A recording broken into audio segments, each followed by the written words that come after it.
existe um chamado, um caminho de luz, de força, de conexão com o Sabe, sagrado. normalmente, quando tentamos entender o surgimento de uma religião, tem sempre aquela expectativa quase automática de precisão arquitetônica, né? Uhum, sim, uma coisa bem linear. Exato. É como observar um projeto de engenharia civil. A gente espera encontrar um fundador inquestionável, um texto sagrado com dogmas imutáveis e, bom, uma estrutura que sobe reta, de forma binária e super previsível. É que a mente humana sempre buscou essa simetria reconfortante nas crenças, sabe? Pois é. Colocar a fé em caixinhas blindadas contra o tempo oferece uma sensação de controle. Dá aquela ilusão de que o sagrado é estático e perfeitamente catalogável. Mas aí a gente vira a página e dá de cara com a história da espiritualidade brasileira. Mais especificamente, quando a gente olha para a documentação que temos sobre a Umbanda. Ah, aí a coisa muda de figura. Muda muito. Aquela planta arquitetônica rígida simplesmente derrete. O que a gente tem pela frente é um ecossistema que é, honestamente, muito mais fluido, complexo e até desafiador de se mapear. É a definição mais pura de um organismo vivo. Eu diria que é um sistema em constante e profunda mutação que se recusa a ser fossilizado. E é exatamente por isso que a gente inicia a nossa investigação de hoje, dando as boas-vindas a quem nos acompanha para mais esse mergulho profundo. Uma jornada em tanto. Com certeza. A missão central hoje é explorar um documento fascinante que mapeia nada menos que 20 vertentes diferentes da Umbanda. 20 expressões sobre o mesmo nome. É um número que assusta de primeira. Muito. E o nosso objetivo aqui não é de forma alguma ficar recitando um sumário ou uma linha do tempo chata, mas sim o entender a engrenagem por trás disso. Uhum. Como uma única religião, conseguiu se desdobrar em tantas faces distintas. Desde a busca por inclusão social lá no início do século XX até, pasmem, a integração surpreendente com magia cerimonial e ciência. O que é fascinante aqui é que o ponto de partida para essa nossa análise exige abandonar imediatamente a ideia da religião como um bloco monolítico. Certo. Se a gente observar atentamente a mecânica dessas 20 vertentes, fica muito claro que a Umbanda respira. Ela responde de forma aguda, tipo quase cirúrgica mesmo, às necessidades históricas, sociais e energéticas de cada época específica. Então não é só uma fragmentação aleatória. De jeito nenhum. Não é uma fragmentação por discordância vazia. É uma adaptação por necessidade absoluta de sobrevivência e de eficácia ritualística. Certo, vamos desempacotar isso, porque a riqueza desse material funciona como um retrato em altíssima definição da própria adaptação cultural do Brasil. Vamos direto para essa questão da sobrevivência e olhar para a base. Vamos lá. A documentação sempre aponta para um marco inicial oficial, né? 15 de novembro de 1908, no Rio de Janeiro. A história do Zélio Fernandino de Moraes e a manifestação do Caboclo das Sete Encruzilhadas. Exato, o mito fundador mais conhecido. Mas, lendo as nossas notas, elas mostram um cenário muito mais difuso acontecendo ao mesmo tempo. Havia algo anterior e paralelo a isso rolando nas ruas e nas matas, certo? Sem dúvida. O marco de 1908 funda a chamada Umbanda Branca e de Demanda. A proposta ali era criar uma via de acesso democratizada, fortemente calcada nos princípios do espiritismo de Allan Kardec, que já tinha um certo prestígio na época. Tá, e como era isso na prática? Roupas brancas, total ausência de atabaques, um uso bastante moderado, quase mínimo, de elementos materiais. Entendi. No entanto, o próprio material ressalta que as florestas e os subúrbios já pulsavam com a Umbanda de Caboclo. Que seria uma forma mais raiz. Exatamente. Uma prática de raiz, sem data de fundação no calendário. Puramente ligada à sabedoria indígena e ao contato direto com a força orgânica da natureza. E, simultaneamente, as ruas fervilhavam com a Umbanda popular ou cruzada. Essa cruzada é a que mistura tudo, né? Isso. Era um movimento incrivelmente orgânico do século XX que misturou a macumba carioca, o catolicismo e a herança do candomblé. Tinha tabaque, fumo, roupas coloridas. Eu gosto de pensar nessa fundação de 1908, a Umbanda Branca, como a criação de um software de código aberto. Boa analogia. Sabe, parecia ser um sistema desenhado para rodar liso em qualquer lugar, sendo acessível para quem quisesse entrar, limpo e, de certa forma, padronizado para a sociedade. Uhum. Mas aqui eu preciso levantar um questionamento crítico sobre o material. Manda! Se a Umbanda de caboclo já existia de forma espontânea e a Umbanda popular já resolvia os problemas das pessoas nas ruas com tambor e tudo mais, essa fundação oficial não foi apenas uma tentativa de higienizar a prática? Olha, esse é o ponto central do debate historiográfico. É porque parece muito com dar um selo de aprovação social, um verniz aceitável para algo que a população marginalizada já fazia, mas que a elite da época via como caso de polícia, né? Se conectarmos isso a um panorama maior, a tensão histórica do início do século XX no Brasil gira exatamente em torno disso. O estigma contra qualquer prática de matriz africana ou indígena era brutal. Era criminalizado mesmo. Sim, amparado inclusive pelo Código Penal da época, com a lei de vadiagem e curandeirismo. Então, o que ocorreu com a Umbanda branca não foi apenas uma escolha estética bonitinha. Foi um mecanismo engenhoso de sobrevivência sociológica. Um escudo, basicamente. Perfeito!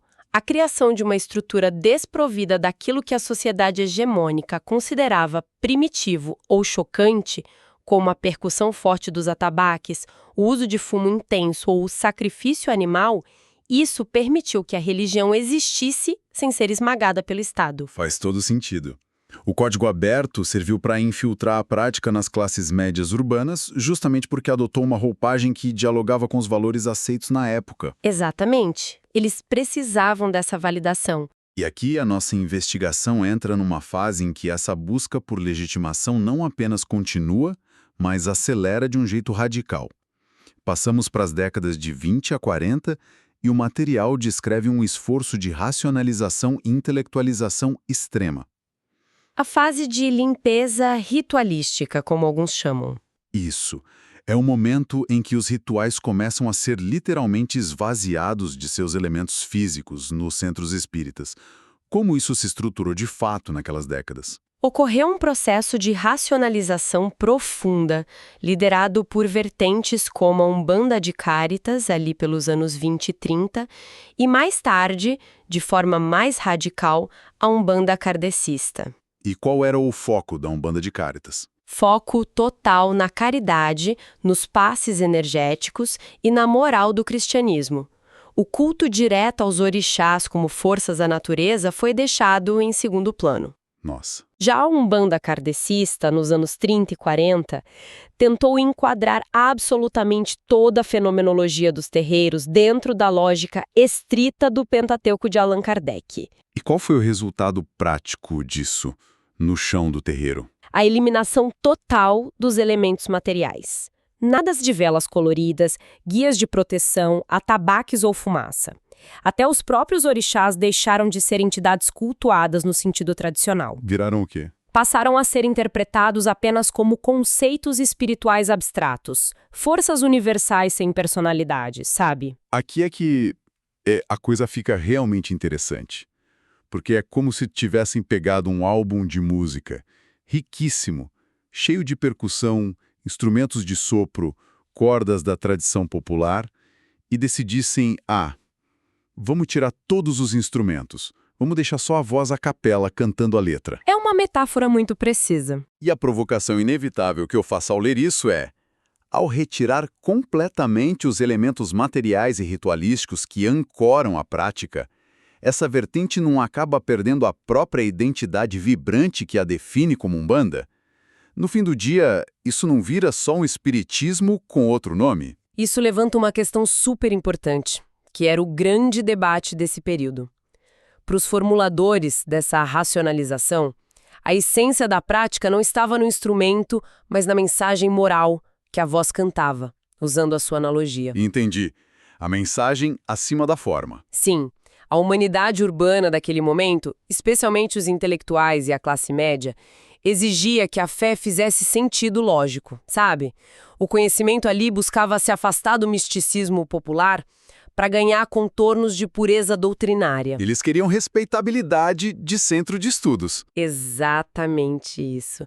A motivação primária deles não era destruir a Umbanda, mas provar que ela poderia ser uma via de evolução filosófica séria, livre de apegos à matéria. Mas, a história da sociedade sempre nos mostra que o pêndulo sempre gira de volta. Sempre gira. E quando ele volta, geralmente vem com uma força proporcional à repressão anterior. Chegamos à terceira grande fase documentada nas nossas fontes.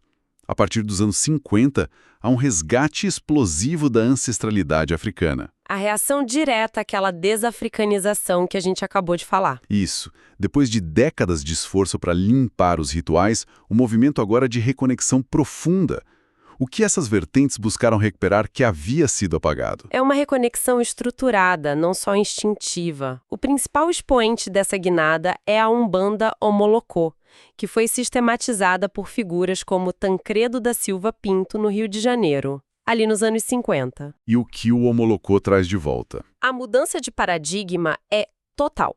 Os atabaques voltam a ser o coração do rito, pontos riscados complexos são reintroduzidos, assim como o conceito de rituais iniciáticos fechados e, em muitos casos, o sacrifício animal. Caramba, o sacrifício que havia sido o principal tabu das fases anteriores. Exato, e a resposta não para por aí. Temos também a Umbanda Almas e Angola, que foca muito na tradição bantu e no culto aos ancestrais de forma bem densa. O documento também detalha o surgimento do Umbandomblé, nas décadas de 60 e 70, e a Umbanda de Nação. Pelo que entendi dessas fontes, essas vertentes promovem uma convivência entre terreiros, integrando tradições fortíssimas do candomblé, como a nação Kitu, para resolver demandas mais complexas. Sim, é um alinhamento às nações africanas originais. Então, o que tudo isso significa? Observando esse movimento pendular, é quase como um movimento de contracultura, um renascimento. Contracultura é a palavra perfeita. A intelectualização anterior tinha deixado um vácuo energético. Mas eu vou apertar a análise teológica disso tudo. Porque a gente está olhando para o mesmo guarda-chuva jurídico e social chamado Umbanda, certo? Certo. De um lado, temos espaços que abominam o uso de uma simples vela acesa, focando só em passe e moralidade. Do outro, temos terreiros de Omolocô ou Umbandomblé, que realizam sacrifícios animais e cantam em línguas africanas. Mundos completamente diferentes. Totalmente. Como é possível que o teto desse guarda-chuva não desabe? Onde está o limite do que une essas vertentes tão diametralmente opostas? Olha, a cola que segura isso tudo não é teológica. Ela é experiencial. O valor central aqui é a identidade. A sobrevivência desse ecossistema ocorre justamente porque ele não exige uniformidade de dogma. Então a busca não é por todo mundo fazer igual. Não. A busca é por complementação ritual e pelo resgate profundo de uma ancestralidade que estava sendo sufocada. O que une essas vertentes é o reconhecimento da manifestação dos guias, o caboclo, o preto velho, o Exu. Independentemente do grau de complexidade do ritual que está em volta deles. Isso. A reafricanização não tentou aniquilar a Umbanda branca. Ela surgiu para complementar o cenário, oferecendo respostas e ritos mais densos para pessoas cujas almas vibravam nessa frequência ancestral. Sensacional. E isso nos puxa de forma brilhante para a era mais complexa do nosso material, que é a era da sistematização. Porque uma vez que as fundações populares, o embate intelectual e o resgate ancestral já estavam estabelecidos... O terreno estava pronto para dar um salto teórico. Exato. A segunda metade do século XX traz uma nova obsessão, a necessidade de explicar o invisível, mas não com dogmas simples, e sim através de sistemas complexos, esotéricos e até científicos. É o momento em que a mentalidade metódica cruza as portas do terreiro. O que é fascinante aqui é observar como a humanidade na era moderna precisa decodificar a fé. É uma explosão de ramificações, né? Para quem está ouvindo ter uma ideia da escala, as fontes mostram grupos inteiros dedicados a isso. Em 1956, temos a Umbanda, ou vertente esotérica do Mate Silva. Onde os orixás são vistos como 7 princípios cósmicos dentro do ocultismo. Perfeito. Depois, em 73, a Umbanda Guaraciana, do Carlos Bubi, organizando 16 orixás por elementos e direções da natureza. Em 78, a Umbanda dos 7 Raios, falando sobre frequências vibratórias. E nos anos 80, a Umpran com o Roger Feraldi. A Umpran é super técnica. Espiritualidade científica pura. Sim. Falando de cristais e apometria. Espera, pausa rápida aqui, porque apometria é um termo muito específico que a fonte cita. O que a apometria traz de diferente para a prática? A apometria é basicamente um conjunto de técnicas de desdobramento anímico e energético. Em vez do médium só incorporar, a apometria usa pulsos magnéticos e comandos quase matemáticos para acessar níveis de consciência, tratar traumas e limpar energias de forma hipercirúrgica. Caramba! E a documentação ainda culmina com trabalhos nos anos 80 e 90, como a Umbanda Iniciática do Rivas Neto com mantras e a Umbanda Sagrada do Rubens Saraceni em 96. A Umbanda Sagrada é talvez a mais conhecida dessa leva estrutural. Sim, estruturando uma teologia colossal com 14 orixás organizados em 7 tronos divinos. Eu fiquei fascinado com isso. É como se eles estivessem criando literalmente uma tabela periódica da espiritualidade. É uma ótima forma de visualizar. Mas, de novo, eu faço o papel do questionador aqui. Tô pronta. Nós saímos de caboclos cultuados no meio do mato de forma totalmente espontânea para estarmos falando de frequências vibratórias, apometria e magia cerimonial hermética, que o texto também cita com a Umbanda científica e teúrgica. Uhum. Essa necessidade humana de categorizar tudo milimetricamente não engessa a religião?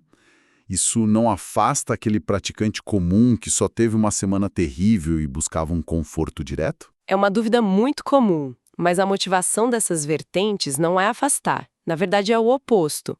Elas buscam oferecer um caminho de formação sacerdotal e elevação filosófica para mentes que exigem métodos didáticos. Mentes mais céticas, talvez? Mentes modernas. O cidadão moderno, bombardeado pela ciência, às vezes já não consegue dar um salto de fé cega. Ele precisa entender a física da energia para conseguir acreditar nela. Ah, entendi. Essas tabelas periódicas espirituais são escadas metodológicas. Elas validam a fé através do intelecto, para quem precisa disso, enquanto o terreiro continua oferecendo passes simples para quem só quer o conforto. E o que nos puxa diretamente para o fechamento desse ciclo, que é a modernidade. Porque depois de construir essas catedrais gigantescas de conhecimento teórico, o material indica que a Umbanda teve que responder ao século XXI. Que é marcado por um excesso de informações absurdo. Exatamente. A sociedade atual está exausta. A leitura das vertentes contemporâneas no documento mostra um retorno drástico à simplicidade. Temos a Umbanda Iniciática ou Natural, do Fernando Maiorino, que prega um retorno naturalista e uma simplificação total dos rituais. E não podemos esquecer da Umbanda Universalista, ali nos anos 2000. Bem lembrado, que faz uma integração ampla de tradições do mundo todo, fruto direto da nossa globalização, né? Sim, a hiperconexão global agindo na teologia. E de forma muito proeminente nas fontes, a Umbanda carismática. Focada na leveza, no acolhimento emocional, com muita música e uma espiritualidade hiperprática.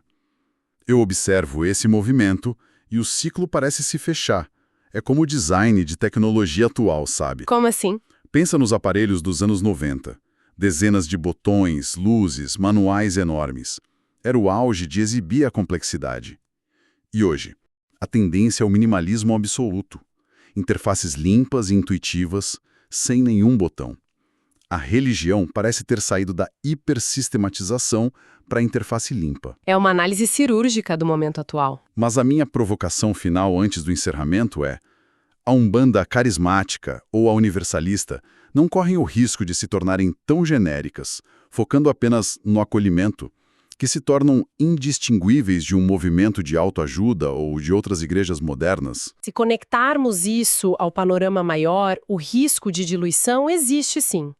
Mas a religião sobrevive justamente por saber preencher os vazios da sua época. E qual é o nosso vazio hoje? A era moderna é marcada pela ansiedade crônica e pelo isolamento. A mente humana está saturada. Então, a resposta religiosa mais eficaz não é um novo tratado de magia cerimonial complexa. É o conforto emocional universal e a simplicidade. O acolhimento sem julgamentos é a ferramenta de sobrevivência do século XXI. Uma perspectiva fantástica. É realmente revelador olhar para trás e amarrar a jornada incrível que acabamos de fazer. Foi intenso. Saímos do Zélio Fernandino, em 1908, até as vertentes carismáticas dos anos 2000. Navegamos do kardecismo estrito que tirou as velas, até o sacrifício animal e os tambores pesados do Homoloku. Da sabedoria oral orgânica do caboclo, à sistematização absurda dos 7 tronos divinos do Saraceni e da apometria. Exato. Tudo isso reforça que a inteligência desta prática não está na rigidez, mas na sua hiperadaptabilidade. E é essa adaptabilidade que me faz pensar no futuro. Deixar uma semente para quem está ouvindo levar para o resto do dia. Opa, adoro essa parte. Manda. Se essas 20 vertentes são, no fundo, radiografias das necessidades da sociedade brasileira ao longo dos últimos 100 anos, o que o futuro nos reserva? Boa pergunta. Nós estamos entrando numa era que em breve será dominada por inteligência artificial, realidades virtuais imersivas e interações puramente digitais. Então, será que a nossa audiência viverá para ver o surgimento de uma cyberumbanda? Nossa, uma vertente totalmente digital. Sim, alocada em ambientes de realidade virtual, onde a energia, os passes e os rituais transcenderão por completo o espaço físico e a necessidade de estarmos no mesmo cômodo. Como fica a força orgânica da natureza num servidor em nuvem? Caramba, isso frita a cabeça. E prova mais uma vez que aquela planta arquitetônica do começo não serve para nada aqui. A espiritualidade encontra as frestas, sejam elas no chão de terra ou num código de programação. Ela sempre encontra um jeito de pulsar. Foi uma exploração incrível. Agradecemos demais a companhia de quem nos escuta neste mergulho profundo pelas raízes da espiritualidade brasileira. Até a próxima. Se este conteúdo agregou valor ao seu conhecimento e à sua caminhada espiritual, considere apoiar este trabalho. Toda a arrecadação gerada aqui no canal será integralmente destinada à manutenção da Casa Espírita Xangô das Almas, contribuindo diretamente para a continuidade das atividades, atendimentos e obras espirituais realizadas com seriedade e caridade. Seu apoio faz a diferença. Deixe seu like, compartilhe este vídeo com quem possa se beneficiar. Inscreva-se no canal e ative o sino para não perder nenhum conteúdo. Gratidão pela sua presença e por fortalecer este propósito. Axé!